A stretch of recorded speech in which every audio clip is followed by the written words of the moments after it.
a lot of young or new actors don't seem to get how much persistence you have to have. There are going to be times when you literally think you need to quit because you how are you going to put food on your table and keep your roof over your head? But that's the thing, right? Like, if you really want this, you can't quit.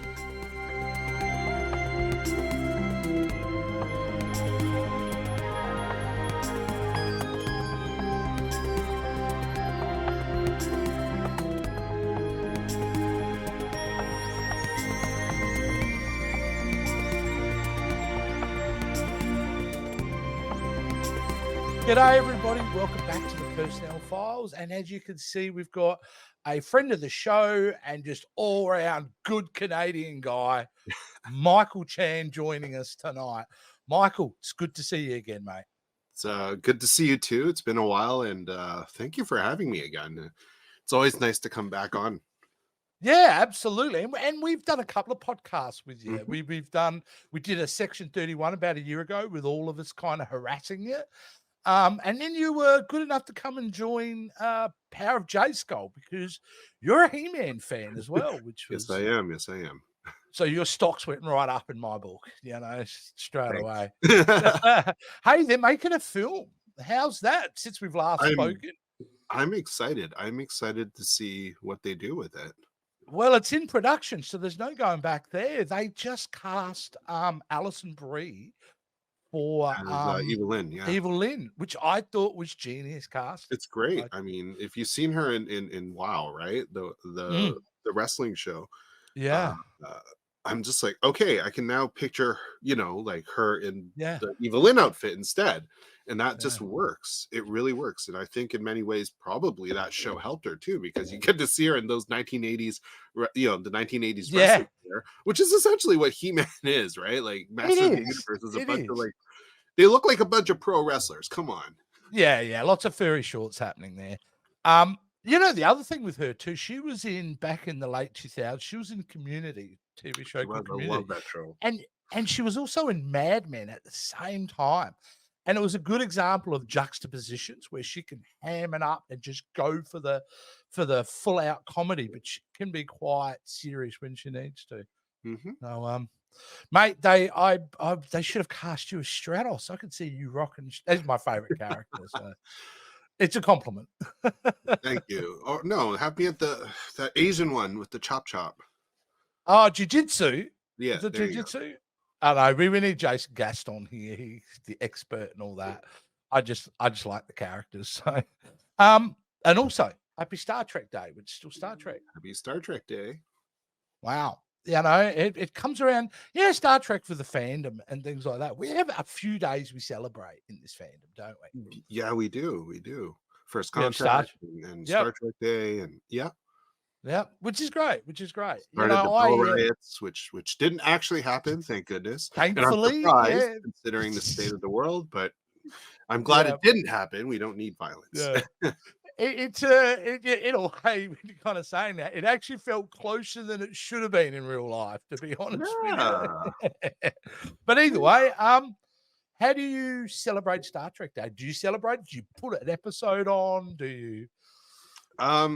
In the past, I the problem with my life now is that I have kids, and it's difficult for me to find a time to actually do the more traditional celebration of fandom stuff that I used to. Like, I mean, there are other things that disappeared. Like, we used to watch Harold and Kumar Go to White Castle and Eurotrip and all that once a year, and this just hasn't been happening. So. Well, as a parent, someone who's raised his kids, they're both kind of out independent now. These are the usual Cherish show because it is all about them, right? I mean, it is. And my kids, I've tried. They're too young. They're too young. My son is like 2.5. My daughter is 6, but she, as you know, she has the Dupe 15Q condition, so she's cognitively incapable of understanding Star Trek right now. So neither of them are there yet. And seeing their Baba on television or on any media is still weird to them. So Yeah. it's not like I can just show them my episode and they'll be like, oh, um, but yeah, You know, yeah. I mean, it's like at the end of the day, with kids, you do lose out quite a bit as you grow, but you get all those beautiful moments. I mean, I'm sure you had this moment with your firstborn, and I had it the first time I held my son. I had that thing of, oh shit, it's not about me anymore. It's all mhm, about them. it is. It's Everything I all about do is about this protecting and raising this human being. And But I mean, it's a I beautiful do. thing. I was gonna answer my answer now would for what I do on Star Trek Day is I make a TikTok for, for my fandom, but also for the fans because as part of Yeah. the Trek family, I feel like I have a lot to be grateful for to the fans. Without the fans, this fan here wouldn't have a show to audition for and then eventually get on, right? Like fans keep this Yeah, absolutely. Well, you because were one of the yeah. first because I only really joined the fandom a couple of years ago because I started the podcast and I was getting back into Star Trek a big bad way. Had a big Mhm. chunk of my life went on, but like you said, you get busy in life and sometimes you deviate from things. And you were one of the first I came across. And that was great because I think I saw you and then I saw Karen Norden, who's another very positive Star Trek influence, I would say, but you're obviously a lot more, but Oh, yeah, in that she's an little bit. amazing author. Oh, yeah, Her yeah. book Sweet She's Little Lies is one of my yeah, favorites, and, but yeah. yeah. I'm actually would love to get her on one too one day because I love the Oh juxtaposition my of this god, she would be joyous Star Trek fandom and this very serious darkness that she does in her writing. It's a beautiful thing. I mhm, love it anyway. But yeah, I've always found your content to be very pro in a way, embracing the fandom and embracing mhm. everyone in it. I didn't have that when I first kind of joined I joined in a time when it was there was something happening. It was on TikTok, and there was a real split in the community, and Oh, that was disappointing at the time because I thought, you don't want to see that. Everyone, no matter what your perspective is, where you come from, whatever your political leanings are, Star Trek is about embracing all. So, yeah. with that, I definitely took on the message of if you're going to do Star Trek content, make it positive, make it Mhm. something where we can all embrace it, no matter who you are. And is that something you're consciously thinking about when you're making all this content? It's just really just coming from Yes and no. from yeah, I just I am me when I'm online. yeah, And I know, like, I get it, like, everyone has a catered image and a brand that they put out there, and I get that, like, even I do. mm. Everyone does. Oh, There's yeah, no yeah, human out me there too. who Yep, doesn't, yep. if you're on social media, but the reality is, I believe very much in trying to be as much of myself as possible. Mm, Sure, I don't show my entire life, that it's not like I air all my troubles to the world yeah, or anything, but the content I make it because it's fun, mm, and I make it because I want to, and I wouldn't ever make anything if it's not fun for me to do. Um, yeah, and that being said, what is fun for me when, for example, it comes to Star Trek is mm, just to make content that is positive and fun mm. and enjoyable, and like it makes me laugh, it makes me smile, and obviously not when I'm doing it because I'm in character, but internally I am just jumping up and down with glee Yeah, while I'm making this stuff, yeah. and I'm I I noticed the connective tissue with the really positive influences. It's like, and it may not be a conscious thing, but it's like you're trying to capture that moment where we all were in love. Well, first fell in love big time with Star Trek. Mhm. And the content is very much an ode to that, I feel, in Yeah. many ways, which is why I enjoy it a lot because we can get cynical in age, and I'm the first guy that I love the 80s and 90s era and things like that. But Yeah. But I'm also I could oh, yeah, go yeah. on. Oh, no, I was just gonna say, but, I am also socially conscious, so, Yeah. obviously, when I do have an idea that pops up in my head, I do check it, like, internally. I'm like, is this right? Yeah. Is this would this hurt anybody?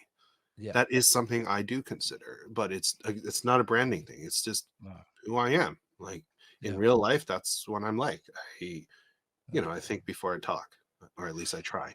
I Yeah, have I phases try. where I don't think, and then I'm like, oh no. No, I And just then my did friend that. makes fun of me No. for that. Uh, but Oh, where does this, like, the passion that you show, which I kind of intimated, it comes from obviously when you first fell in love with it. When was it? Were you a young kid? Were you a teenager? How'd you even get into this in the first place? I mean, oh man, there was no moment. It's just my mom was a fan Yeah. of the original series, and she was a huge fan of Kirk. Yeah. Thought he was super handsome, and whether she realized it or understood it or not, as an immigrant from Hong Kong, she was a sci-fi nerd. She Yeah. was into Star Trek, Star Wars, Doctor Who.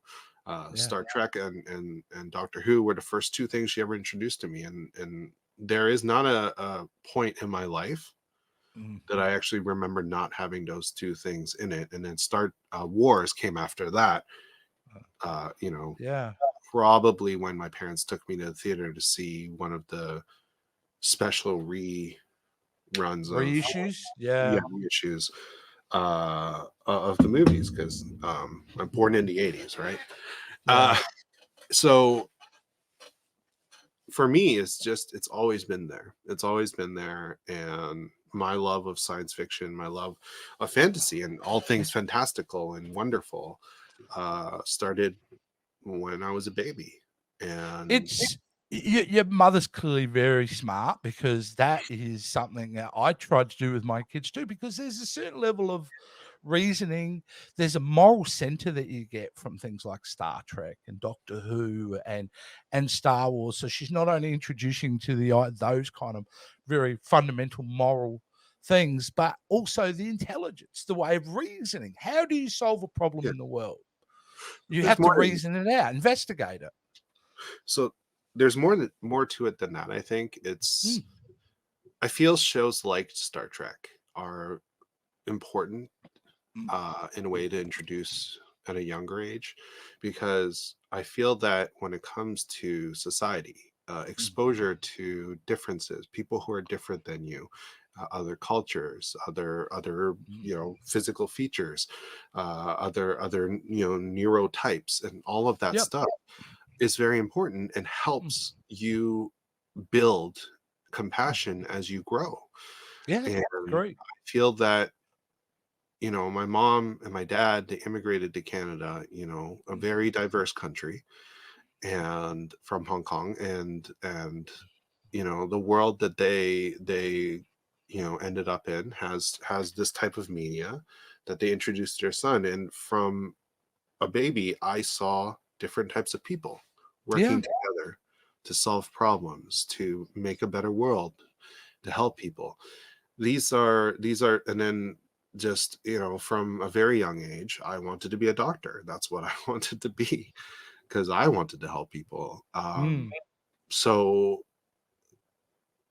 I just it's about exposure. And when you have this on this type of media on television, it's very good, yeah, because I diversity agree. is beautiful. Representation is beautiful, because this world is made up of everybody and so many people. And the tenets of IDIC, Mm, infinite diversity, infinite combinations that Star Trek has, yeah, is something that I think everyone should strive towards. Because if we're too monotone, you mm. know, if we're just like everyone's the same, where's the beauty in that? It's boring. Yes, exactly, exactly. You know, from my background, I came from what would be, I suppose, a good way to describe it as a ultra conservative. Yeah, Mm, non-religious, but ultra conservative, lower socioeconomical, just all us white people. That was it. We knew you would see the occasional Aboriginal student, or you would see them, but it was very widespread, very conservative, and honestly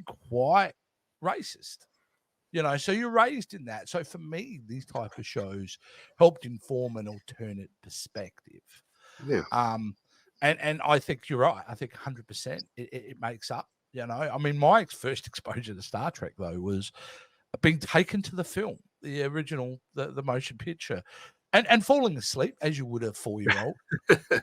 You would fall asleep in that film. But my introduction was mostly the movies. You know, Star Trek 2 was the one that kind of kicked it up for me. But yeah, I think the social, what you're talking about, is a big fundamental part of it. It's disappointing that we have to make it such a remind people what that is. I do find that in the social media that, you know, the old saying, oh, Star Trek's gone woke, like a ridiculous use of that word. And secondly, like it's from its core, from its that little idea that was in Gene's head that has always been part of it about the diversity. And I mean, back in the 60s, you obviously had Uhura, but we can't think about Chekhov too in a time of Cold War to have a Russian of, I mean, like from the get-go, this guy's been about inclusivity. Yeah. And it's, you know, it's just, unfortunately, we just, when people get online, we talked about masks just a bit before and putting on a kind of persona. Angry people just double down and they say hateful things and disappointing things. And some things, like I said really early on, I got exposed into the fandom. And I think to myself, well, I didn't believe it for a second. And overwhelmingly, everybody that I've been in contact in the Star Trek fandom, 9 times out of 10, just great people. Just great people. And because it's they've been raised with Star Trek, haven't they? So those things that they've learned from the show and they've adapted into their real life generally makes for a pretty cool person. Yeah. You know, and at the end of the day is the most important thing to me. I don't care what you do for a living. I don't care where you are in any ladder or anything like that. If you're a good person, you know, I'm your mate. No problems. Yeah. And I think that's as simple as that, isn't it, really? And that was the main thing when raising my kids. I can honestly say that, A, they're not into anything illegal, and they've grown up to be both genuinely good people. And I think as a father, that was my job. Well, yeah, you've done your job. Like, done my job. It never ends, trust me. It never ends, but, you know, but yeah, it's all about that. And I did the same thing for my kids, raised them on. My son was very much Star Wars. I had a very parallel scenario happening where I was 4 when I saw the original film and lived that trilogy. And he was 4 in 1999 when episode 1 came out. So I empirically like relived the joy of Star Wars through that way. Trek for me, though, the real love for it and understanding those concepts we've been talking about really came from the Next Generation for me. That's where I went, oh no, this is expanding my knowledge as a human being. Yeah. And not just from the science, because we know pseudoscience, but of course. Well, that's the thing, right? Like, even though I started with the original series with my mom, it was, I mean, TNG is my favorite Star Trek, and it was the first Star Trek I understood, right? I was old enough to start having the concepts actually make sense to me. And I learned a lot from it, just like you. And, you know, as a child, it's, and then later on as a teen, it's, I think it really did inform a lot of how I want to, like, what I want to see in the world, and then how I go about living my lives to try to find ways to help make the world that, you know, just a little bit better each day. If you can do something positive, absolutely. I found it also, Next Generation for me informed me as a storyteller. I'm like a videographer for a living. I do corporate videos and that. But really, as a storyteller, even though they're corporate videos, there's still a story there. I learned a lot from Next Generation. What formulates structure with the drama, how scenes move from one thing to another. And remember, for the time, it may have looked big and expensive, but it was a relatively cheap show. It wasn't super, super expensive. It was relatively based on 80s TV's budgets. So I found it actually informed me really now professionally. And I would assume, and I'm going to make the assumption, that's probably some of that's influenced your career. I'm sure it did. Um, Again, I wasn't I didn't think I would become an actor. An actor wasn't even in my mind until I was in Yeah. university. So back then it was Yeah. more about the science of it all, because Yeah. again, I wanted to be a doctor, and I'm definitely Yeah. I'm still to this day a very sciencey person. Yeah. It's just like art became my job, Well, and science became my hobby, Uh, and so what did attract you? Why and how did you even get yourself onto a stage in university? How did that transpire? I mean, I was pre-med Yep. at the University of Toronto. And while I was there, I met some people who were in like game design programs. Oh, And cool. yeah, so Cool. they have to make games, they have to have, for their projects. So Yeah. uh I was also a very big fan of anime at the time, and I just liked imitating the voices, the Mm, English voices of a lot of the animes where I was watching, like Yu-Gi-Oh and yeah. Dragon Ball and all that, and I would often because I was on a lot of message boards back then for the fandoms that I for the animes that I liked, and I would This is the occasionally 90s, I'm assuming. We're talking late 90s here. yeah, The late period of 90s, early AOL. 2000s. Oh, yeah, this is old school, guys. There's no YouTube. I mean, we had Napster at that time, and my Yeah. MP3 player on my computer was Winamp, I had Yes, absolutely. I remember all ICQ, them. you know. Uh Yes. ICQ. Wow, that's going back. right?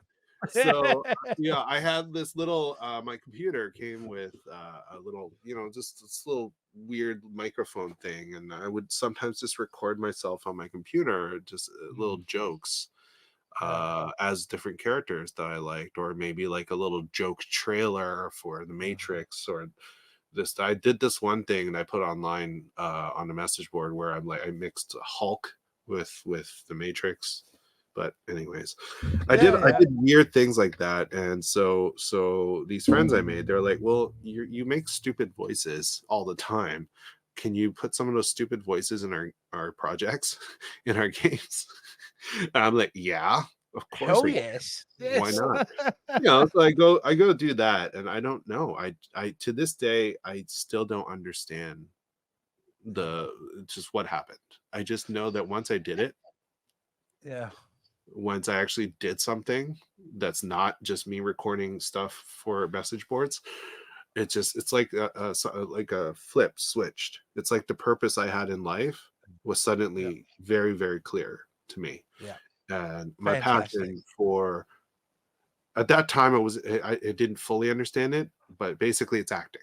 But it's Yeah. performing. I wanted to perform, Yeah. and more than anything else, and it took time for me to kind of narrow it down to what kind of acting I wanted. Yeah. Like I started off obviously trying to become a voice actor, et cetera, but I did go to school and all that, and changed tracks and freaked out my parents, and you know Yeah, I've got to you know say how it is when with Asians. So hey, I was gonna say their first um, so you're saying you want to be an actor, but they're hearing, "I'm never gonna have a stable job for my life." That's I probably mean, what they're hearing as well. I did everything my parents told me to do. Yeah.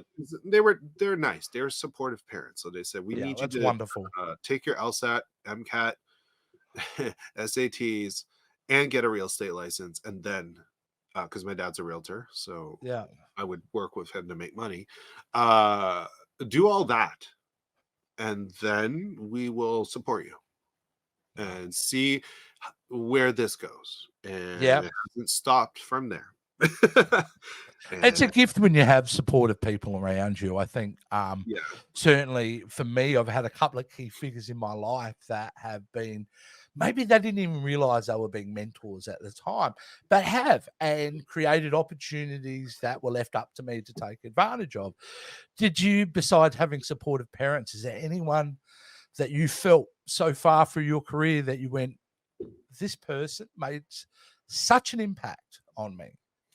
That, this mentor, someone who gave me that little bit of hope or good advice or something like that. there are three people.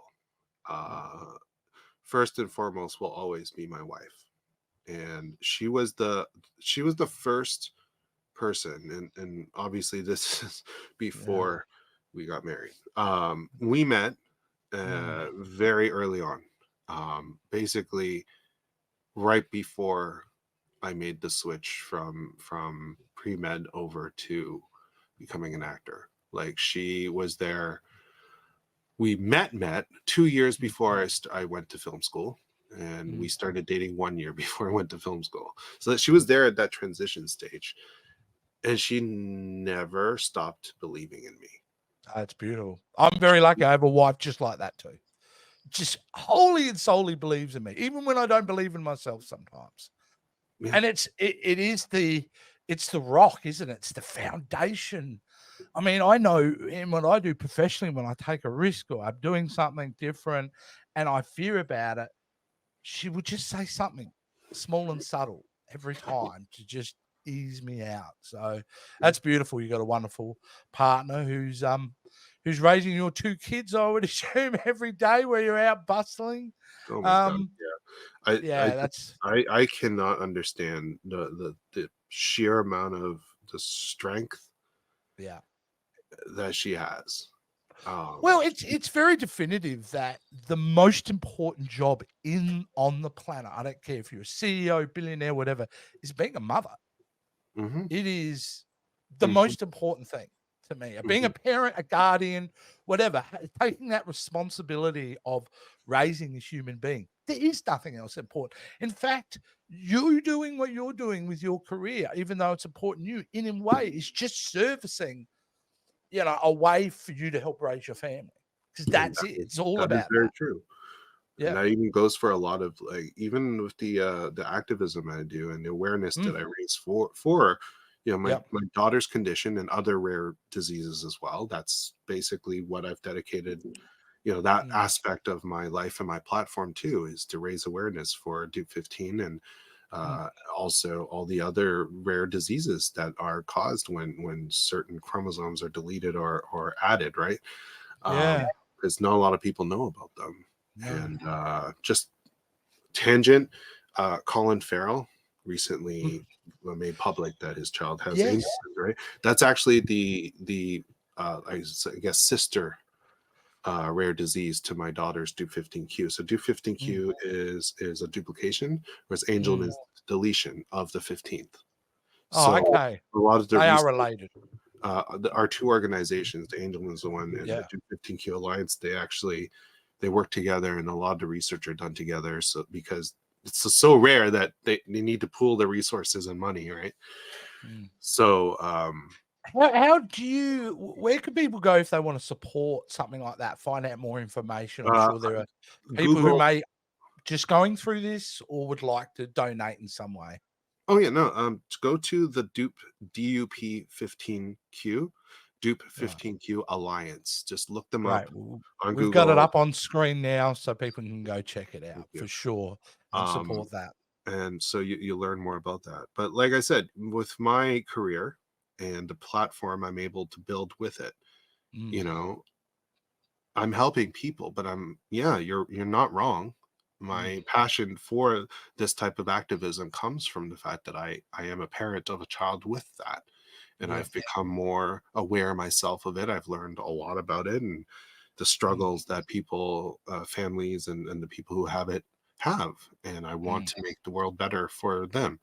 So you're And absolutely. knowledge is key here, isn't it? Really, if you're able to share some of your experiences, some of your knowledge of what's going on, it really does really provide a positive impact for those who are going through something similar, just to know they're not alone. Because I'm sure there are times as a parent when you're dealing with a child, who's burdened with something like that, at times you might feel lonely. So just to have someone like yourself, like you said, you're building a bigger platform. Your career, as we'll get into a little bit, is really striving forward.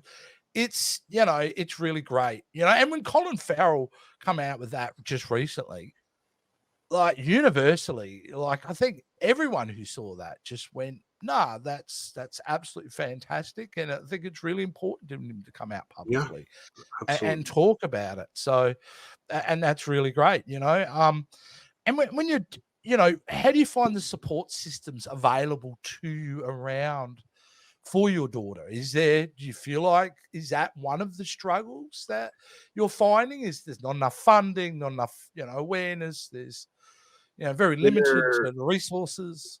there. So I'm in Ontario, Canada, and Mm, although we have decent resources, mhm, there are a lot of criticisms I can levy at our government for its mhm, handling of our health system and mhm, the continually moving goalposts of how and we can or cannot use the funding that we receive from them. That sometimes I do feel like they give us X amount of money and then they move a goalpost so we can't use some of it, so they can mhm, say, because if you can't use it, you don't just keep it, you give it back. So it's mhm. like, oh, you don't need that much, so maybe we are just not going to give as much, right? Like it's Yeah, forcing. But then I'm now paying out of pocket for a whole bunch of stuff that used to be covered or should be covered. It's yeah, it's a whole thing, yeah. and so I when I think it's talk about, something a lot of people are experiencing too, no matter what your ailment. We have very similar problem down here in Australia too, being both part of the Commonwealth. I think we have similar economical, like economy issues and healthcare issues and things like that. Mhm, Gee, I remember being a kid. I don't know what it was like in Canada, but the thought about any of this was out the window. You went straight to hospital. You were completely taken care of. Didn't cost your parents a dime. Didn't cost you anything, and you were looked after. But it's a different world now, and it must be frustrating because it's like, look, if it was me with it, I'll roll with the punches. But my kid, like, I need this because of my child. Like, yeah, I can assume it must but be. there's Yeah. also other things like I don't think our government. Excuse I know it's a difficult logistically to do, but like no me. no two people are alike, and there should be more ways that I think, and this is all governments to find ways to I guess make certain things more customized to the situation. Like funding, for example, stops at a certain age here, but I'm like, just because you're a certain age doesn't mean that you're no longer disabled. So Yeah, then you switch over to exactly. a different type of help, but that's not helpful to everybody because, for Yeah, example, not everybody understands, for example, how to use an income, and then that money will end up being given to someone that was hired to take care of their finances, blah blah blah. Like yeah, it's a whole thing. I'm yeah. like, there It's needs a to whole match. be more um a well-rounded system to help people with disabilities and different Yeah, types of rare diseases.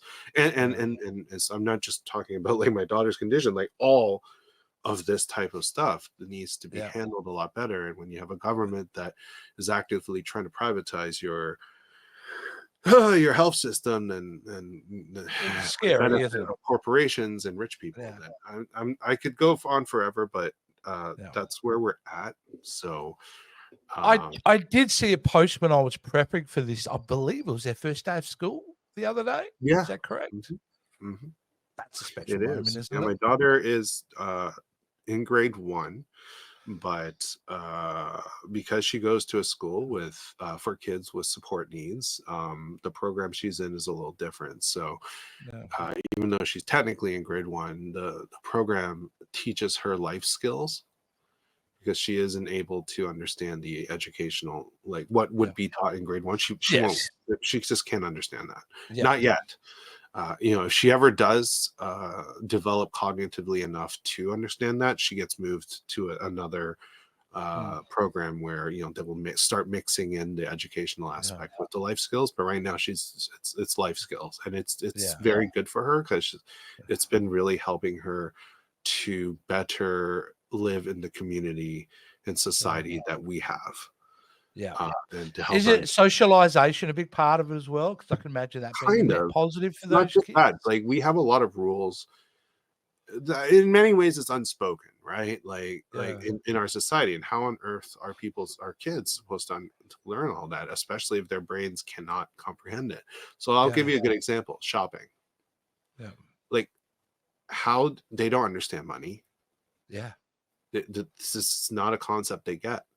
Yeah. And then so you bring them to a store and there's all these things on shelves. It's all colorful and cheerful, and Yeah. some of it, let's say it's food, and Why can't I just eat it? And there's all of these things. So you have to like put it in a cart or a bin, then you have to like move around the store and get more stuff, and then put it all these things, and then you have to bring it to the front to this thing that you put it on. It's a conveyor belt. Then you have to hand them some money, like, and you have to have enough money, like all of this stuff as an which we example. take for granted, don't we? I Right. mean, we just Like don't we even think understand about that. that consciously. Yeah. Or we can't just go and like take a whole bunch of cans off a shelf and start playing with them like blocks. You know, like these things, they don't get. Yeah. So like, yeah, like the school has a partnership with a local grocery store, and they bring the groups of kids to go and do shopping. And over time, the kids start watching other people in the store do it, but also do it themselves, and they start, even if they don't fully understand why, at least they know that when you're in a store, this is what you do. This is how it works. You can't eat it until when, like, see, these are great ideas, and these are at least, things that are going to be, use the term again, a net positive for them. They're getting to experience it. Exactly. So, we wouldn't have, maybe when we were 30, 40 years ago, I don't know what we would have had in place as kids, for stuff like, if you had that, like what they would do is probably pretty horrible when you think about it, where you would have ended up, in a home somewhere. So, thankfully there are, even though you're struggling, there's some very good support systems in the education side of things, at least. And my son is, we finally, because we were waitlisted for a long time, but we finally got our son into his first daycare program. So, and he's thriving. So, yeah, he's doing all right. Is he an active little guy? Is he? Yeah, we weren't sure because again, he's pandemic baby. So he was took him a long time to walk. And he wasn't very social, but now he's just like a social butterfly. And that was the same with my kid. My kid was 6 weeks prem, very scary at that time.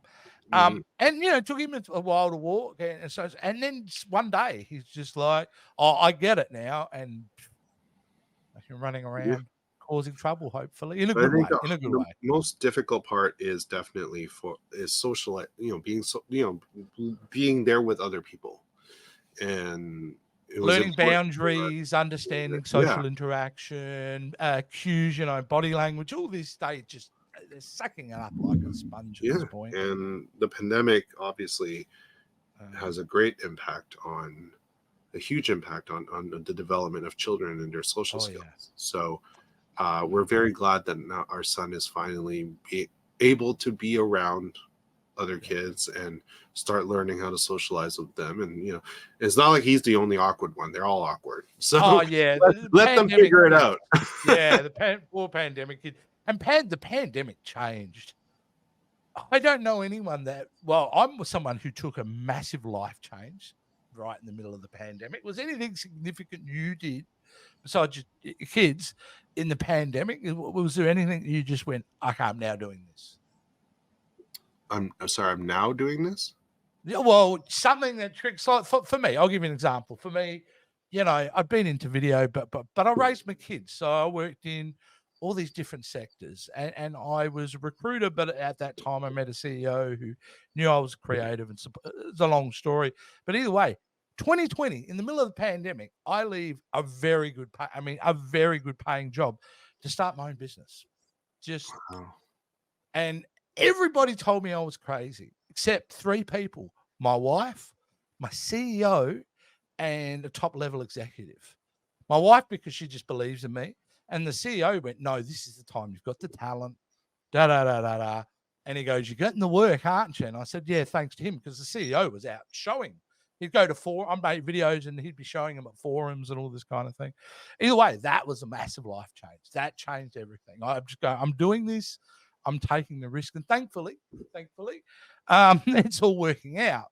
And I know a lot of people that did that. They decided to get fit, or they went and did a course they always wanted to do, or they went on that trip they always said they were going to kind of do. And my pandemic was very different. Well, I can outside imagine of, professionally, it's got to be difficult just dealing well, with that whole so thing. my Joe job being a realtor, which now you can't do showings. Yeah, You can't meet your clients. yeah, You understand. Like that is yeah. a social It's hard to sell a house required over Zoom. business. And then my acting, which industry shut down. I had nothing. Yeah, I had no income stream. Um, but it so it was wasn't a just scary that. time for you guys then. We had only gotten the diagnosis for our daughter like literally like what, a year before No. that, not even. And then all of her support programs were shut down. Oh wow, yeah, of course. Well, the physical, like the Yeah, in-person part, like we had to do everything over Zoom, but like yeah. how much can a therapist, like physiotherapy, how much can they possibly do? Physio Occupational meaning therapy, there has to what be kind of what some can they sort do? of Like they interaction. instruct us to do it, yeah, but we're not them. We don't have the expertise, Yeah. the way of handling our child the way that they could to help Mhm. the development of stuff. And like my daughter didn't walk until she was like 3.5. Like Yeah. it was difficult for her because of her delays in develop, like physical development, Mm, and the complications of her muscular tone, and mm. her speech therapy was difficult. Like everything was difficult. Yeah, We lost so much support for yeah. her. So a lot of my time was obviously just being a dad, and then Making the most of the moments. my Yeah. mom in October of the first year of the pandemic, my mom was diagnosed with cancer, and then Oh, was dead 6 months later. yeah, that's horrible. Sorry to hear that. We lost a baby Yeah. 2 months before my mom died. My Wow. wife lost her grandfather just same year my mom died. Oh. um it- So basically, the pandemic was shit for you. Well, let's so be if you honest. want to When ask did it? me if there's something I did that I always wanted to do, no. Yeah. No. Did things change? Absolutely. Did I take up something new? Yes, I actually did more social media. I started the pandemic just doing, I didn't understand how to use Twitch. So I was like, oh, I don't have to stream video games. I'm just going to go on there once a day and introduce people to the food that I'm eating in my house during the pandemic. Yeah. So I would eat like a granola bar and then review it, and then I'll probably eat the same one a week later and review it again. Like, yeah, I'm still liking this Reese's granola bar. Yeah. A month When later, did you yeah, when I'm did you still like, move into dad joke territory? Because I love your dad oh joke my god. territory. So Twitch wasn't working out for me, and it was just too much work. I was like, I can't do this. I don't like it. So I was like, oh God, I keep hearing about this TikTok thing. And I had a podcast partner back then with the older podcast I did. And she was on TikTok. She's young. And I'm like, oh, what the heck? I'll just do it. So I got onto TikTok around the same time my industry opened back up. And I'd actually booked a So role. when's this? Like 2022 or Oh no, it's 21? 2020. 2020. 2020. Oh, within the same. Okay. Same Within year. the same year, our industry reopened, but Yeah. with like a ton of restrictions. And now I had booked a role on a brand new TV show, Yeah. uh, like basically a couple of weeks before the pandemic lockdown, and so Oh production no. had to stop. So I was in limbo for months. So then they started up production again, and that was one of the first things I did. Like I ended up having to go to North Bay to film that. But that was around the time I joined TikTok, and I didn't even know what I was doing. I was just like Yeah. making random videos. And what actually originally got me viral, as in my first several thousand followers, has nothing to do with dad jokes. It was me pulling out my wife's Sailor Moon costume and then doing a popular TikTok dance at the time in it. That's what kind of got it going. So That's I great. I, I But you borrowed build an audience. You build definitely an I, audience. I borrowed a few more costumes, did a few more TikTok dances, but then I'm like, Yeah. this is unsustainable because we don't have that many costumes that I can borrow. So I'm like, I need to pivot. and I'm like, I hope these people who are expecting me to cross dress over and over again are not going to Yeah. be disappointed with me switching to just doing dad jokes, because that's just what I like. Yeah. I make dad jokes in real life, and I figured if I do that in real life, why not just share some of the groans with the rest of the world? Since I'm driving my wife crazy with them, I might as well just drive the rest of the world crazy. So I did. And then I did lose my followers and I gained more, and then I found Trek Talk later on, right? Yeah. And Well, with Trek Talk, especially with that, I mean, that must have been because you would have found a whole new group of people. But then it's just around the same time you've booked Discovery, because I felt like you played that out a little as much as you could with an NDA, but you kind of played that out in real time. I met Trek Talk basically because I was in Discovery. My episode had already aired. Wow, there you go. So my timelines are screwed up there. So, Okay. yeah. Well, that's great. Where I was.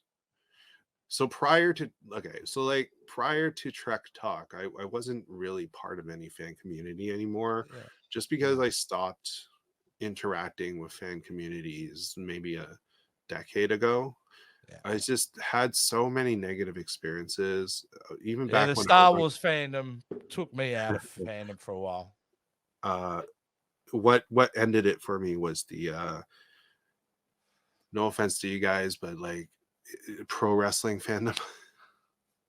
I don't like pro wrestling. I love pro wrestling. I love pro wrestling, but I don't.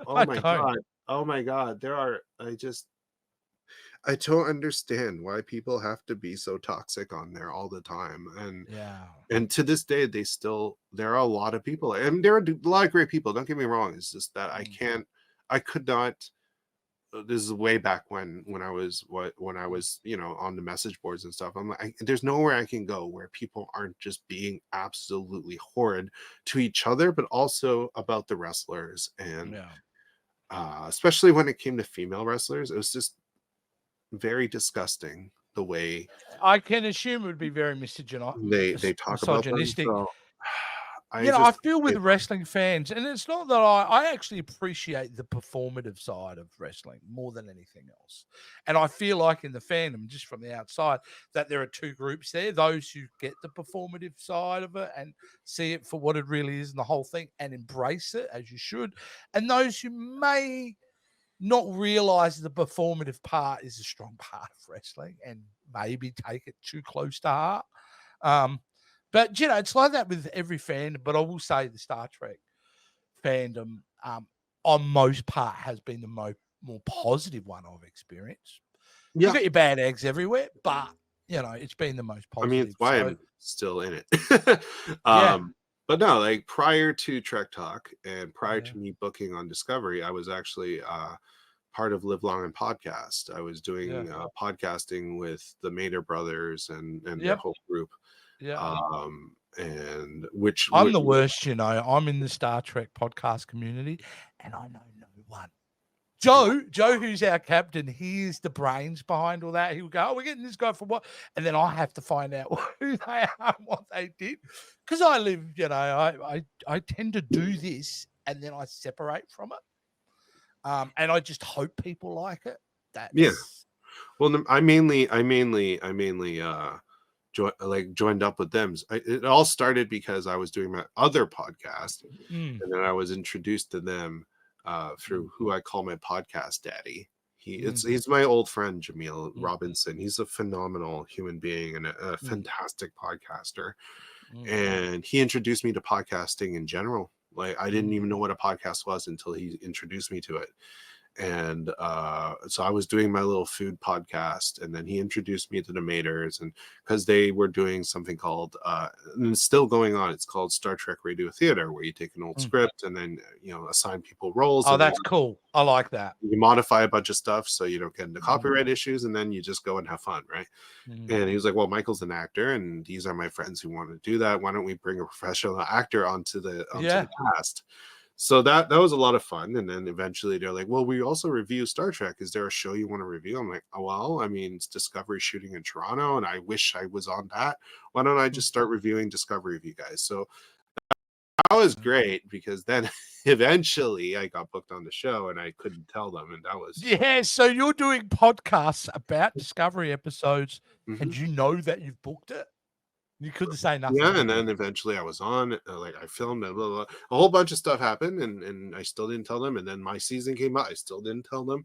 My episode came out, I still didn't. Well, my first of 2 episodes came out, I didn't say a word. I reviewed everything as if I wasn't on the show.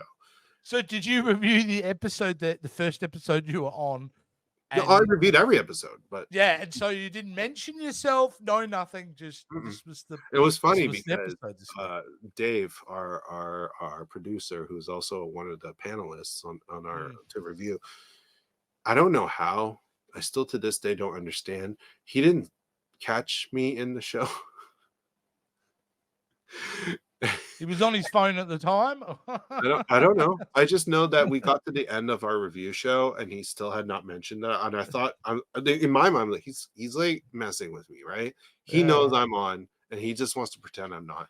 And because he even had a brand new segment, he calls Dave's Discoveries. I'm like, okay, now he's gonna bring nope, because you've been looking for other stuff.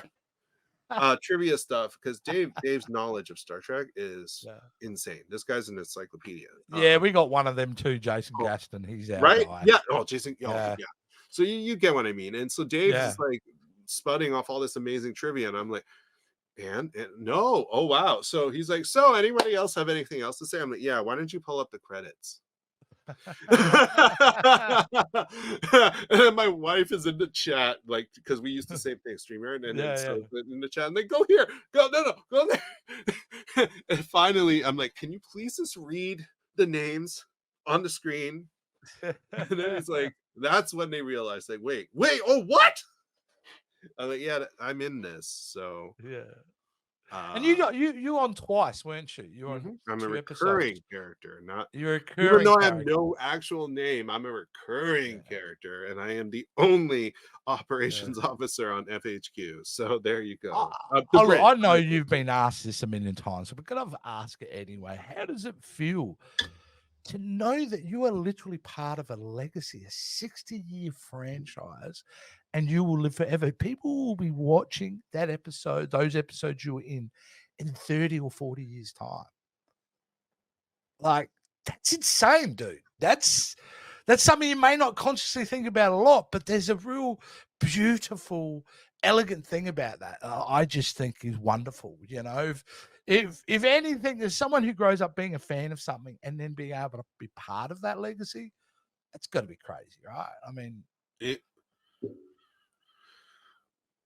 when I booked, my agent, because that was my target. That was my target show with my agency, and my agent, one of my 3 agents, she called me. She had called me to tell me, because it was this important to me, and I broke. I would have been sobbing. I crumpled down onto the stairs. I couldn't even stand anymore. I was in tears. Yeah. Forget the legacy. I get it. I still, to this day, it still doesn't really click in my head that I'm in a legacy show, but I am. It's not something that processes in my head.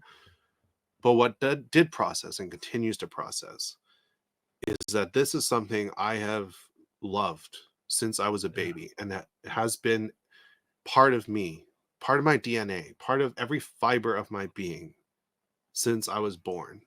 Yeah. And I am now in it. And not only that, you're in the show Discovery. And what I think we all celebrate about Discovery is they took the diversity and inclusion, which I know is important to you, to that next step. We got new characters. We were dealing with, especially in the diversity range. So to be also part of a show with that as well, got to make you proud. You know, you weren't on just a Star Trek show that was middling, or just repeating the same stuff. You were on a show that was really driving the franchise forward for a new generation.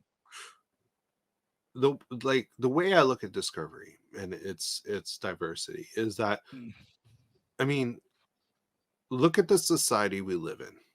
Yeah. Not the society, like for some people who are watching, not the society you wish it looked like.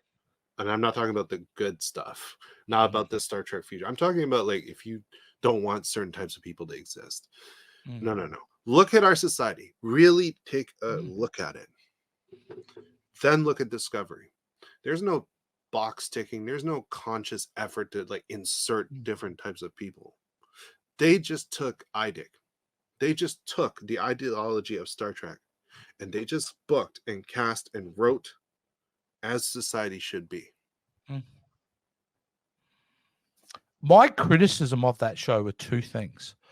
One was the relationship with Gray. I think that needed to go for seasons. And I was always a little disappointed that we didn't spend more time with that couple because I love those characters. And for someone who has a trans cousin, for them who've been waiting 50 years to be well represented in an honest way on television, for them to be able to be part of it. But also, my other criticism was Michael Burnham in the beginning, but she really, by season 4 or 5, she was the captain who I wanted her to be. I just wasn't happy enough to accept her journey. I just wanted her to be the awesome captain she became. But that were really my own kind of two criticisms. Oh, and the Klingons. Didn't like how they changed the Klingons. But I will say this. I also scratched my head a little bit with the Klingon design.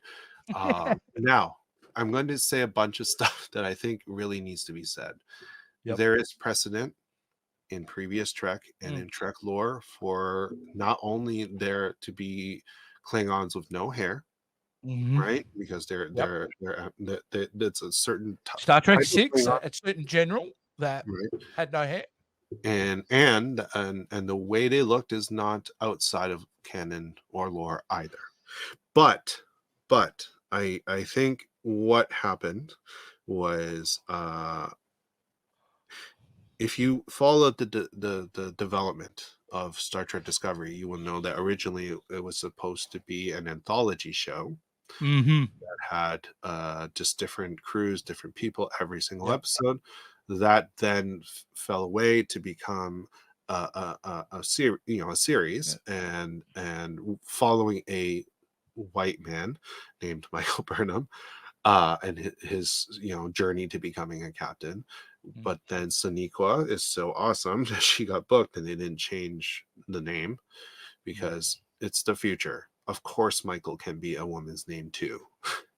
I'm really excited to see what she does next, actually, because she proved herself to be such a diverse, wonderful actress. Oh yeah, show. She's like her career is going to be huge. Yeah, but here's the thing: the pressure that Discovery as a show had after 10 years off the air, right? Star Trek was off the air for a decade, and we live in a different world with different technology in terms of how we can actually present television, with different expectations. And not only that, a lot of people don't get this, but like the TV ecosystem that we grew up with when it comes to Trek had disappeared, right? Streaming, you're not doing 26 episodes a year. Nobody was doing 26 episodes. And also the whole a season had an interconnected story, right? Was a big thing at the point that Discovery was being developed.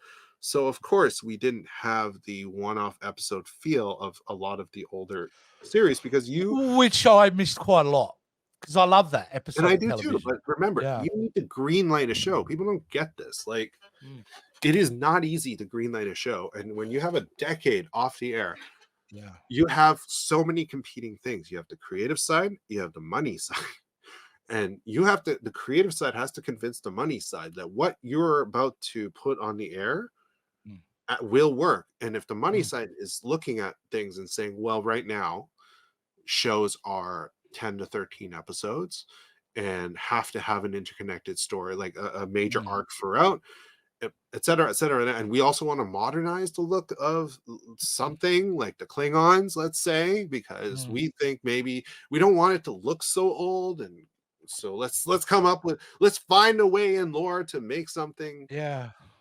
or Yeah. more accurately, I think this is what I think, okay, this is not the reality. I think what happened was like the money people wanted one thing, so the people who are writing are like, okay, let's go dig through lore. What can we use from lore to make Klingons look different but still not break it?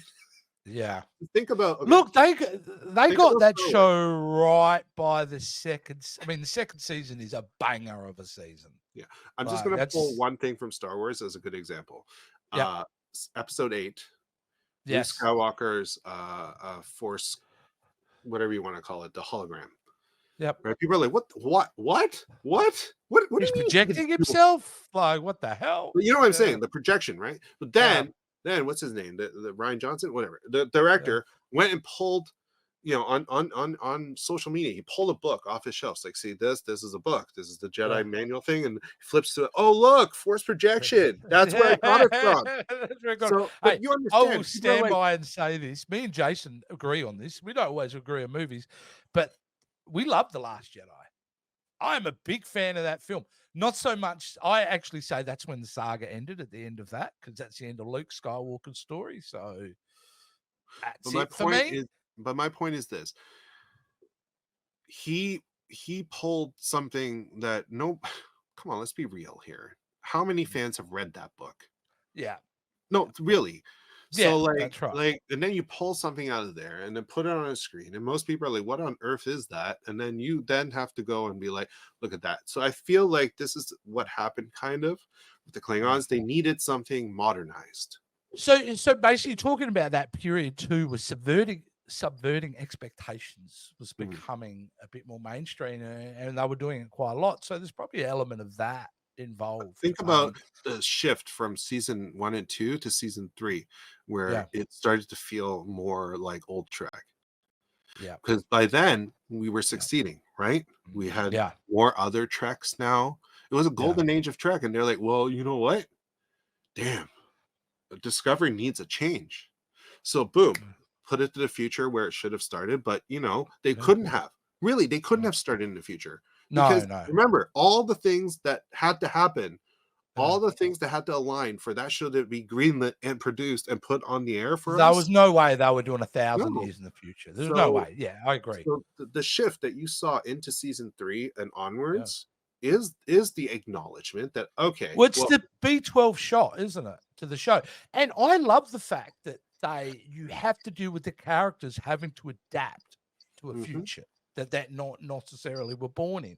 So I think that worked brilliantly as a it was fantastic. And yeah, absolutely. And there's and you see the level of performance that came through that as well. I mean, you could say what you like, whether you didn't like some of the stories, you love some of the stories, but the performance they got on that show, including yourself, Michael, the acting was brilliant in there. Everyone just felt they were all in. No one was just checking in.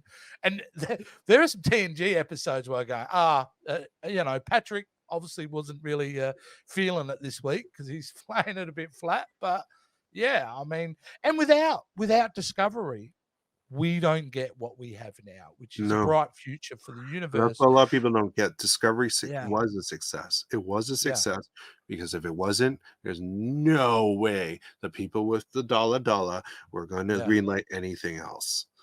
Well, name a Star Trek show that didn't have a rocky start for whatever reason in their first season. Technically, Lower Decks. Yeah, you would probably say Lower Decks, but that is canon, and I absolutely love it. Can't wait for the next season.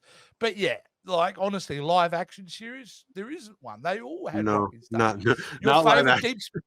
Deep Space Nine was very rocky in that first season for a couple of episodes, which is mostly known as the top pillar for Star Trek. They all had kind of issues, but because I mean, look at the future of Star Trek now. We've got Starfleet Academy coming up. I was such a moron in the beginning, going, "Why are they giving us? Nobody's asking for this." And then they announced the cast, and I went, "Okay, I'm going to shut up now," because the level of talent involved in this gives me pause. And I'm actually now turned into a bit of a fangirl. Bring it on. I think it's great. I love they've got have characters returning from Discovery, legacy characters returning, and then you're getting, the actors of the caliber of Holly Hunter and Paul Giamatti. I mean, it's exciting stuff, Yeah. Yeah. Um, Well, I will say this: I've always wanted a Starfleet Academy show. Even when I was a yeah, kid, I was like, man, wouldn't it be awesome if there was like an Academy show and it was like yeah, targeted a bit younger? And yeah, I don't know. I wanted it. So when they actually announced it, I was like, oh, wow. yeah, Okay, let's go. yeah, yeah, I know a yeah, lot of people make 100%. jokes like it's gonna be CW. It's a CW star. I'm like, okay, okay. I mean, Yeah, as much that's as we what I like to make, initially thought too. what if it was? Shouldn't Star Trek? I mean, we already branched out into different genres with Prodigy and with Lower Decks. Who's to say that Star Trek can't take a CW formula? I'm not saying that Academy is going to be like that. I'm saying who's to say Star Trek can't take a CW formula and turn it into gold?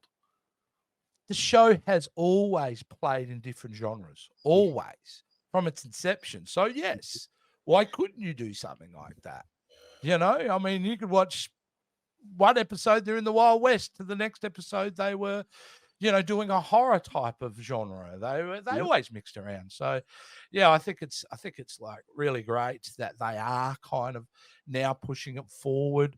And I suppose as much as I want that legacy show, Star Trek Legacy, again, is it viable? Is it maybe something sustainable for one-off movie like Section 31 is going to be, or is it something viable? Or they're just not in their plans at the moment. It's just not in their plans. They've mapped out the next 5 years, and that's what they're going with. It'll be really interesting to see, and hopefully well received. But I would suggest at this point they've done such a great job on all this new track. People are gonna come and watch, right? yeah. And I think one yeah, of the things happening right now is, I mean, obviously we have the whole Skydance yep, Paramount merger. merger. And, I think they're just being cautious for now. Yeah, yeah. That's Well, the way I Trek will see go it. under the CBS Studios banner. Apparently, that's what that'll do. We'll Yeah, shift from but that. I'm saying I don't know Yeah, if they're going to greenlight a lot of stuff just yet until yeah, everything's finalized and the dust settles. And now they're like, okay, we have a machine. Let's see yeah, what this machine can do. yeah, Academy happening at all is great. Is great. It's great yeah. news because it's not like Well, what it is, even ended though again. I wasn't like initially so enthusiastic about it, it shows that the creators and people behind, and I always make this joke in Captain's Quadrant, I make Alex Kurtzman an evil villain for no reason at all. Way more talented than me. But it's just butt of my crappy jokes. But essentially, it takes a bold leader to do something like that, even though he would have known there would have been backlash around Starfleet Academy. Like he Yeah, still went, no, this is right for the franchise moving forward.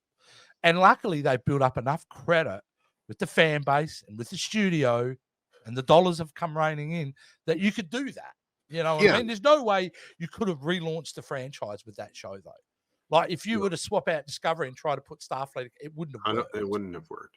Yeah. But I know a lot of people are disappointed that Legacy hasn't moved forward, right? Like, and I get it, and it's not like I don't want something like that either.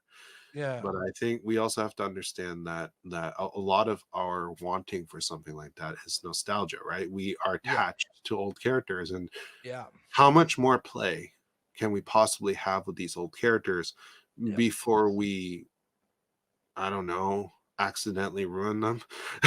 Yeah. You know I what I mean, mean? yeah, like a third sequel trilogy film from Star Wars. Do we Um, really? I want it. Don't get me wrong. I want yeah. it, but I just I I think look, I think they're standalones. If you're going to do it, do a film. yeah, I Do a just film. think that Yeah. the decision right now Yeah. at this turbulent Mm. time in our industry to move forward with something new, Yeah. with new people was and some old uh was the right decision for them now. Yeah. Now, after everything settles and the industry is moving a lot better, because we Mm. obviously we're just not too far removed from the strikes, and we're actually on strike. I mean, the Americans are on strike again for the video Yeah. games. You know what I Yeah. mean? Like it's a mess. It's a And mess. this industry, there's a lot of caution right now when it comes to greenlighting anything, and a lot of stuff is being canceled, and it's unwarranted. You know what I mean? Like it's just a lot of stuff happening right now. So I Well, let think, me play this scenario for you. yeah, All right. You're it. You're now the head of Star Trek, right? Strikes over everything. Michael Chan, he's the top dog. It's his job to oversee the franchise. Where would you take it? Where do you think the franchise needs to go? Is it with just I fresh new characters? Is it, you know? I think I think I think I already like the direction that Trek was going, where you have a main show, because now that Discovery's over, Strange New World's the main show. It's the The main flagship. show should be, yeah, the flagship should have the most nostalgic feel. I don't mean character, like, I mean, come on, it's the Enterprise. Yeah. Like, You need that tone, you need that vibe, the right. feel. I know what you're talking about. And Yeah. then you have other shows that explore other genres, other Mm. aspects of the universe, other times. That's that's what I would do. And if you want legacy stuff, uh either limited series being like 6 to 7 episode Yeah. limited one season limited series, or Yeah. movie, Yeah. or a series Yeah. of movies, like maybe 2 movies, Yeah.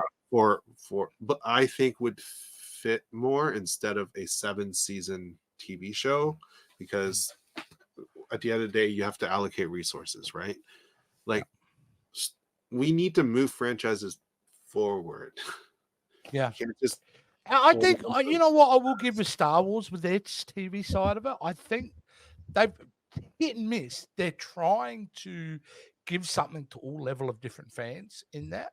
yeah. Like, for example, The Acolyte, which I know has not been very well received, I is like it. for one certain part of the. I'm disappointed we're not going to see more of the story. I will say that for sure. Then you've got others, like for an old school fan, I really dug Andor. Andor was my Andor is jam. freaking amazing, man. Yeah, it was great because that kind of called back to that original trilogy in many ways, and we're getting to see the bureaucracy of that. And so, as an old man going back, not only am I seeing a visual style, I'm getting into the more kind of mature aspects of it. I loved it. But in saying that, they are definitely trying to hit different markets. Obi-Wan was some people say misfire. I enjoy it. In fact, I like all the Star Wars at the moment, and I'm really excited for Skeleton Crew. The idea I of want to bringing see a that. Goonies type of vibe element into a Star Wars universe, I think, Mhm. yeah, it might be made for kids, but I'm on board No, 100%. I'm 100% on board, because their last attempt at for kids stuff was it Young Jedi Younglings, or whatever it Young was called. Jedi That, Adventures, I think. you know, Yeah. the one with the blue teddy bear Jedi? Yeah. Yep. Yep. That Yeah. didn't Young that didn't Jedi do so Adventures. well. No, That didn't but do I'm so sure well. the 3 to 5-year-old demographic, there are kids who soak that right up. Nobody bought the toys, so they went on clearance, and Yeah. I don't think many people knew it existed. That was one of the big problems. Yeah. But jumping back to Star Trek, if there's one thing I truly would do if I was allowed Mm. to oversee the entire franchise, is I would improve the marketing of when it comes to merch. Because if there's one thing, Merch has been a tricky thing, hasn't it? Star Trek, look, man, why are you selling me a $1,000 Canadian tricorder? Yeah. I don't want that. Tricky. I want a Playmates $60 Canadian tricorder. $60. Yeah, 100%. I agree with you. I think the biggest failing of Star Trek has been their toy line. Their ship lines is a mess. Absolute mess with the whole Eagle Moss thing and all that kind of thing. Turned But out why are they very, also very building messy. companies that nobody even really knows? Not that, Yeah. okay, I get it. Monopolies are bad, right? But then Yeah. you go to these smaller companies, and then everything they produce is like super expensive and kind of Yeah. niche. And I'm Yeah. just like, no, guys, come on. You got to have Well, your put it main this way, line someone stuff. like Mattel is still able to sell just buttloads of He-Man figures. I mean, their toy line around the world is huge. You know, places Yeah. like Brazil and Germany, where they're obsessed with Master of the Universe. Like, yeah, I can't get them here. I have to get Jason Gaston to buy them in the US and send them over to me. Yeah. So it's No, they still kind of really popular. need to go and partner with Hasbro or Mattel Yes. Yes. One and of them. really start. I mean, it's not just the toys though. Like, I'm talking like even their website, right? Their shop isn't Yeah. not all what okay, what was the whole this ship is landing or that is Yeah. landing? That what is that campaign? Like who even came up with that? Who wants Yeah. that? Nobody. So Yeah. like, no offense, Paramount overlords. I'm just trying to Yeah. help you guys. Very thankful. Yeah. So But just I love you positive guys. suggestions. But Positive like suggestions. I know how I would have marketed Mm. merchandise wise, and that's not it. And Yeah. I mean, the best thing they've made so far, honestly, is the Kirk is a jerk beer Yeah. Yeah. cozy. He's That was yeah. genius. Whoever came up with that, you need a raise. Yeah, because it is genius because Kirk's an interesting character in from a modern day perspective. Yes. Problematic in some ways. I'm actually excited for the next Kelvin universe movie if it happens. If it happens, yeah. I mean, like, honestly, I don't know how long those guys will hold on, but If I'm they pretty can sure they would all figure out come more to back. do. Well, I'll stand by. I've said this publicly. I think the Beyond is my favorite of the Kelvin timeline movies. Beyond being which one? Sorry. The third one. Yeah, Motorcycle Kirk. You can put it that way. The one that was more action than anything. That one? It was more action, but it felt very Star Trek to No, me. I liked it. Like, I just remember The one of the wanting to love the white Edge of faced Darkness. alien woman. Yeah, That's my favorite one. yeah. See, the It's because they second went one off where the rail, they, yeah, and and I was I like, think, "That's what you needed, guys." yeah, you needed it. That had a horrible marketing campaign. That movie too. Oh By my the way, god! But it was my favorite of the yeah, time. yeah. When you actually saw it in context in the movie, it was great. Obviously, the second one, like trying to retell such an iconic No. character. It was such a misfire. And it was like, after the first one being so great, okay, well, we can do anything. We can go anywhere now. It's a new timeline. We've got these characters Look, to man, actually go what a back. waste of Benedict Cucumber Patch. Yeah. So, like, I guys, what were I was in Why did shock. he have to be just the name Khan? Couldn't he just been a new named villain? Couldn't you Just do pay something respect to new. that original movie by, paying homage to that? He's got the same villainous, motivations Because or he some acted of the his butt off. traits. Oh yeah, Like yeah, and then that to have all that acting become that. I'm just like, no, guys, yeah, no. yeah, I've 100%. it's like Anakin Vader. Yeah, no. That was my! I just remember watching that movie and going, "This is the best of the prequel trilogy. This is great." And getting to that moment and just without him just cringing, like feeling that like embarrassment for the movie that they did that. It was a rocky time. It was a rocky time. So Now, painful. before we go, I did want to actually touch on a show that you are currently in 15 eps. Is it? I assume it's still going. Correct? His popularity papers. So our first season has Mm. ended. All 26 episodes have been Ah. aired in Canada. Mhm. All 26 episodes have been available on Hulu in the US for a while now. We are available also in its entirety on ABC iPlayer in Australia. Okay. Cool. Uh, Okay. Awesome. Yes, the iView player. Yep. yeah, and Nickelodeon in Italy, the Mm. UK, and Ireland. Mm. So we're done. Like everything's been aired. Do we have more coming? Yep. I can say we haven't filmed anything, Okay. and that's about it. We are kind of like just waiting. Yeah. We Yeah. obviously everyone involved wants more. We really do. It's a great show in the Yeah, sense of you must be very proud to be part of it because I you're am. dealing with, young adolescent girls who are trying to just find their way in the world. And some of the stuff I read about it, you really are dealing with modern social issues and things that actually affect kids. And by Mhm. some of the scenes I see, you get to really have some fun in this show too. I do. Yeah. It was like that was the best possible first foray into being a lead actor Yeah. for me. Like I could Yeah. not have picked a better production, a better cast and crew. Just everything was so it was perfection. That show is perfect. And yeah, it's difficult because we unfortunately our show was released, at a time when we had a strike. Yeah. And to be renewed wasn't possible at that time. Yeah. So so a whole year goes by, and then as with most kids shows, kids are growing, so we're limited, right? Oh, yeah, absolutely. That's a very good point, isn't it? Because you kind of need it to be constantly coming out so it's growing with the kids that are watching it.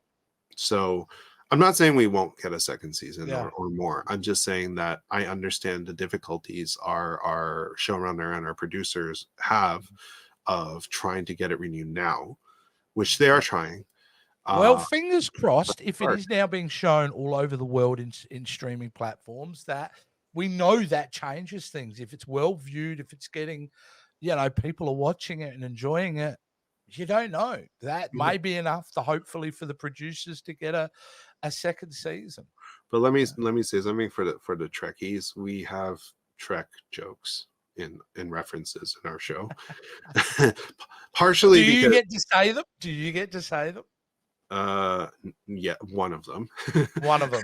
See, that's a win, isn't it? When you read that, and I'm going, I get to make a Trek reference. I've actually been in Trek. So Yeah. it is It kind of wasn't meta in its just own the way. fact that I was in Trek is we have Trekkies working on it. Like one of our DOPs, he's like his rig, his Steadicam rig has like starships glued to it. He has like a Delta on his headset, and oh man, it's yeah, we have Trekkies working on this, and it was just the best to be able to just go and fanboy with them. And so yeah, our show show is so nerdy, but it's also really good because like I think it struck a really good balance of being a show that's targeted at tweens, but a show that tweens can watch with their parents, and their parents will actually enjoy it instead of just sitting there going, oh my god, what am I watching? Yeah. And we also didn't treat kids like they're dumb. I know there are shows out there that do that. We didn't. We made the assumption that if you don't understand the message now, at some point it's going to click as you're older. We tried to make a show that you can rewatch, and it'll mean more and more each time to you, and you'll find more to understand and love each time you watch it. And like I said, the adults, we have so many things for the adults thrown in, that I some adults obviously who know me and have no kids went and watched it. They're like, oh my god, wait, this show actually works for adults. I'm like, yep, yeah, that's the thing. We made a family show watchable for adults, and That's we brilliant. talk at a That's pace. what you got to do, isn't it? Yeah, Really? it's Yeah, our these pace. days. People don't know this, but we were very close to Gilmore Girls speed. If you Wow. know Gilmore Girls, they're Yeah. insane. It's a 90 pages for it's because it's a page a minute, right? So they Yeah. have like 90 pages for a 60-minute show. We're not there, but we're But getting there. you had to spit out your lines fairly efficiently then. But that's the thing. Like we assume the kids will understand and can pick up on it and can actually understand what we're saying. We don't have to slow it down for them. And so our show is a very modern take on a tween show that it is a massive achievement in both television production, but also Canadian television production. We're one of the best looking Canadian tween shows ever made. Yeah. Right. Oh, that's brilliant. We have probably the greatest diversity you're going to find on shows like that. And we have leads who are queer in myself and Chris Jacko playing gay dads. That is not something you normally get in children's shows. And I'm Chinese, I'm Asian. Like, when do you have a queer Asian lead in a family show? No, you don't. You don't even get that on normal television when I was growing up, let alone, children's folks. Right. But It's great because it's reflecting what the reality is for a lot of people. Right. So And it's based that's on cool. books written by Amy Ignatow that they themselves, the books themselves, are already phenomenal, and 7 volumes of it are amazing. Just Yeah, deals with so much. So like yeah, I'm proud of this show, and I think yeah. that everyone should give it a watch. Well, definitely now knowing that it's accessible. I think when you first spoke about it was first released, it's very hard for people internationally to find it. But it sounds like now it's out there for a watch. Go watch it, guys. I'm certainly going to have to binge it now. I owe it to Michael to binge it. Um, but selfishly, this role, it was good for your career because you are now one of the leads. You are now being seen more. Are you Mhm. finding yourself? Has it helped you with further opportunities, do you believe? Yes and no. Um, the strike and the general fallout from that has been very difficult, not just for myself, Mm, but for most of us in this yeah, industry. As someone who is just starting to really come into his own and his career is on the rise, yeah, it set me back yeah, okay, because the risks that were taken to book someone like me, who's not as well known as some other people, yeah, just wasn't there. And yeah, even though I led a show, at the end of the day, yeah, it's a tween show and not like a CBS show or whatever. yeah, Um, so in that way, uh, it was harder. I struggled right yeah, during this period, and I had a lot of downtime, which I wasn't used to, yeah, or it is something that I don't think a lot of people would have expected of myself. Like if I told them like I haven't been booked on anything for months and months and months, I think they'd be pretty shocked, yeah, considering what role I had. But at the same time, my submission package, my demo reel, what I am showing people I'm capable of has improved. So the type of auditions I'm getting, yeah, the quality of those roles has increased. And as long as I always try to tell actors this, like, if your auditions stop coming, that's when you worry. yeah, I haven't stopped auditioning, and I'm very, very grateful and very yeah, thankful for that. Even when I wasn't booking, I was auditioning and auditioning and auditioning yeah, for very good roles.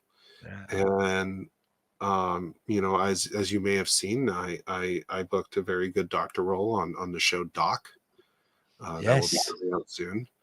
which is Uh, very exciting. Is that the when you had you put up a video with you going into a trailer and it had a shower? Is oh, that it's that based on was that gig? Because you were uh, there going, it's got a shower. This is yeah, awesome. that's the Kind of. one. Yeah, Yeah, that's the that's the one. one. So Yeah. that's what I mean. Like my roles were far in between, but when I did book, they were really good roles. Yeah. Yeah. I booked that Mayday role, or they call it where you are air crash investigation. Yes. Um, that was a Yes. very good investigator role. I did a Yeah, lot of you work did on it that. twice, didn't you? I've been on that show 3 times. 3 times. Wow. It's Okay. just That's my crazy. third time on the show was after Popularity Papers, and yeah, like even though it's funny, I've never have an actual name. I'm always this investigator or that security, but this I'm just investigator had a lot of screen time and had a lot to do. I'm just So, thinking of that poor kid walking into the room is, "What's Alex doing flying that plane?" so yeah, and I've if you might have seen on my social media, I've started to book again on more stuff. So there's more That's on the a way. and that's wonderful because you've kind of got this interesting balance now. You've done some roles now, but you're still relatively fresh from an industry perspective. So Yes. to book the roles that you have, I would say it's a plus now to also be booking, obviously booking better type of roles, but the fact that you haven't already been overused. You know what I mean? Yeah. Like that could be a negative. You had booked a CW show and you're on for 7 seasons, you kind of, you get locked into that. It can be a bit harder. So I know everybody watching this, and I know all the people that follow you and all that. Mate, the good thing about a community is we're all rooting for you big time. Thank you. Because again, like me, to go back to early in this conversation, the only people I'm interested, well, the people that I really appreciate and respect and feel a lot for are good people. Because at the end of the day, if you're a good human being, you've got and the fact that you're talented as well, Michael, you've got a really exciting period coming up. And I know all the way here from Australia, I'll be watching and bugging you occasionally and going, I just saw you here, So no, really, really, really kind of good stuff. And it's a journey. It's been a journey for you. And the only I think I would say for young people watching this, thinking about getting into it, what you've heard tonight is a story of resilience, of someone who's worked hard, applied himself, had to overcome obstacles, and to still be fighting away, to still like keep your passion and seeing the fruit of it coming. It's a great story. Well, you may not feel like that. You're like, look, dude, I'm tired. The kids have been terrorists today. I just, but that's the reality. No, and it is, and it's a good thing. There's a lot of myself insane, but sure. Yeah, we'll go with that. Whatever works for you. Well, I can't thank you enough for spending this time with me. It's great catching up with you. Good catching up. Top bloke, as far as I'm concerned, and I will certainly. I'm sure one of us will be hassling you to come on another podcast with. I know Jason from Jason Roy Gaston. We do the VHS Vault. And we always do silent movies, so we might touch base with you soon to see if you want to come and we're going to be starting the Predator series soon. We've just finished doing the Aliens retrospective and leading up. So if you're a Predator fan, we might have to get you on I'm there. Alien and Predator fan, so yeah. Yeah. Well, this is what we did with our retrospective here. I decided, I think sillily now, is we do all the Alien movies, do all the Predator movies, and then do the Alien versus Predator movies. But the realization has come pretty quickly. Oh my God, we end this retrospective with Aliens versus Predator 2. Oh no. Oh no. That could be a different kind of agony booth. Yeah, that could be. We might have to move like over. A crossover, agony booth, crossover retrospective. Yeah. All right, Michael, again, thanks for your time. How can people find you? That's what I know. How can they see you on the interwebs? How can they support you? Where can they go? I have my website. It's very simple, michaelchan.ca. My handle is the same across all social medias. That would be TikTok, Instagram, Twitter, and Facebook, which is at Michael CW Chan. So very easy to find me. And look me up on IMDb because I've got your Chan, IMDb on here, actually, and yeah. So you're actually third cast in popularity, but you were the third. I am number 3. Yeah. Very cool. Very cool. Excellent. All right, Michael. Thanks again for being our second ever guest on the Personnel Files. And guys out there, if you have enjoyed what you've seen tonight, a rather wonderfully long chat, which is what we're all about here, please do us a favor. Do the thing that everybody asks you to do for us, and that is like, subscribe, and share it. It's not a big deal for you, but it's a huge deal for us here at Captain's Quadrant. And we'll catch you next time on the Personnel Files.